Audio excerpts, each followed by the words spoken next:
देखिए सीएम आवास पर बुलाए गए ये लोग हैं।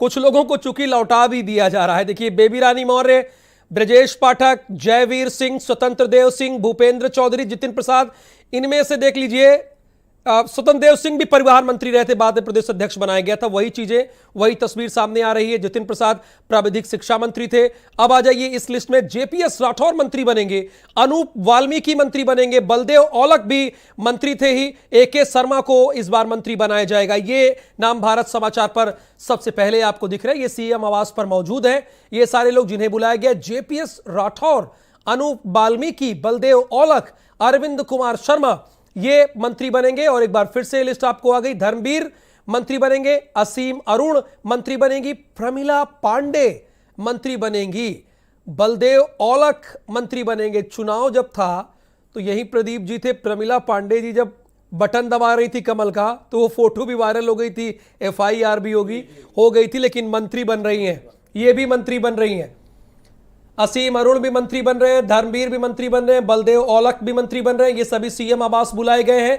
और एक नाम इसमें लगातार और जुड़ रहा है, चूंकि हम आपको बता रहे हैं जो सीएम आवास पहुंच रहे हैं अब तक, इनके नाम फाइनल हो गए। धर्मवीर प्रजापति, गिरीश यादव पिछली सरकार में भी मंत्री थे, जौनपुर से आते हैं, एक बार फिर इन्हें मंत्री बनाया जा रहा है। सतीश शर्मा, जैसा कि आप बता रहे, दो लगातार पूर्व कैबिनेट मिनिस्टर को इन्होंने हराया, उसका इन्हें इनाम मिल रहा है। रुद्र जी बिल्कुल बिल्कुल, सतीश बहुत यंग हैं, आरएसएस के बैकग्राउंड से आते रहे हैं। हाँ। और दूसरी बात, मजबूत सीट से उनको लड़ाया जाता है, कभी भी उनको आसान सीट नहीं मिली। जब उन्होंने लड़े थे तो जिस व्यक्ति को उन्होंने पहली बार हराया था, राजा राजीव प्रताप सिंह, वो वहां के 6 बार के विधायक रहे। दूसरी बार इस बार उनका मुकाबला और ज्यादा था। इस बार राजा साहब जिंदा नहीं थे, उनकी जगह अरविंद सिंह गोप जैसे भारी भरकम व्यक्ति को भेजा गया था और सतीश शर्मा ने फिर उनको हराया और बड़े मार्जिन से हराया। तो मुझे लगता है युवा होने का भी फायदा मिल रहा है। पिछली बार भी उन्होंने लगातार काम करते रहे, चलते रहे।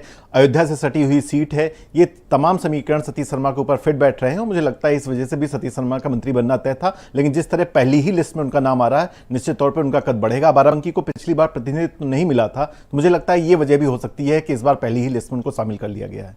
जी बिल्कुल। और बरौली से जीत कर आए ठाकुर जयवीर सिंह का भी इसमें नाम है। कुछ नाम जो लगातार चल रहे थे और लगातार वो एक बड़ी जीत हासिल करके विधानसभा में पहुंच रहे थे, चाहे 2017 की बात हो या 2022 की बात हो। जैसे पंकज सिंह का नाम रहा, वो इस लिस्ट में कहीं नहीं दिख रहे हैं फिलहाल। अभी वो नहीं गए हैं, क्योंकि इसके संकेत कल ही मिल गए थे। कल आपने अगर अमित भाई शाह का भाषण सुना हो, परिवारवाद पर उन्होंने शुरुआत ही की थी।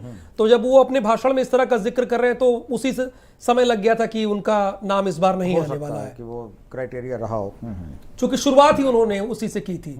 उन्होंने कहा था पॉलिटिक्स और परफॉर्मेंस पे हमारा जोर होगा, राजनीति पर जोर होगा, लेकिन एक चीज उन्होंने कही थी, परिवारवाद को छोड़कर अब हम नई राह पर चल रहे हैं। तो उसी समय से लग रहा था कि नाम तो भले उनका चल रहा था, लेकिन अभी तक तो गए नहीं, यानी संभावना बहुत कम है। जो अब ये माने प्रदीप जी, जो अब तक नहीं पहुंचा है वो मंत्री नहीं है। हो सकता है पहुंच रहे हो धीरे धीरे, या सब पहुंच गए 50 लोग? नहीं, लगभग लोग पहुंच गए हैं। वो नाम तो हम लगातार स्क्रीन पर बता रहे हैं जो पहुंच रहे हैं वहां, चूंकि हमारे संवाददाता लगातार तैनात है। एक नया नाम इसमें है, सीतापुर से सुरेश राही, वो भी पहुंचे हैं। अभी जस्ट अभी खबर है, 12:24 पर अभी अपडेट हुई है, सुरेश राही ये पहुंचे हुए हैं। तो बाकी लखनऊ के और भी जो विधायक बीजेपी के जीते हैं, अभी उनका चर्चा में सिर्फ अभी तो एक ही नाम बताया आपने, ब्रजेश पाठक का। हाँ, ब्रजेश पाठक, बाकी कोई और नहीं। और लखनऊ के किसी विधायक का भी नाम नहीं आया। बिल्कुल, चूंकि यहां भी 9 विधानसभा सीटें हैं, तो इसलिए उम्मीद करते हैं। अभिषेक पांडे लगातार हमारे साथ, प्रदेश की कैपिटल भी है।